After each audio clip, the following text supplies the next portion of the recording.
ఈరోజు సమాజంలో కొంతమంది పొందుతున్నటువంటి వాటిని చూసి నువ్వు దిగులు పడి ఉండొచ్చు.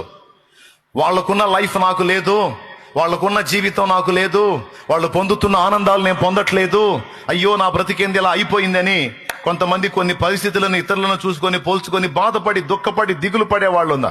నీకు నా దేవుని వాక్యం చెప్తున్న మాట ఏంటంటే, ఇక్కడున్న జీవితం అల్ప జీవితం, నా చిత్తం అయితే నీకు ఇందులో ఇస్తాను, ఇక్కడ మిస్ అయితే నీకు అక్కడ నేను 100 రెట్లు ఇస్తాను. నువ్వు ఏదేది నేను కోల్పోయానన్నావో, ఏదేది మిస్ అయ్యానన్నావో, ఏదేది నేను నష్టపోయానన్నావో అది కూడా నా నిమిత్తం. నువ్వు మిస్ అయిన వాటన్నిటిని నేను 100 రెట్లు నీకు మళ్ళా ఇస్తానని నా దేవుడు మాట్లాడుతున్నాడు. అది పరలోకంలో ఇస్తాడా ఇక్కడ ఇస్తాడంటే 2 చోట్ల అన్నాడు ఆయన.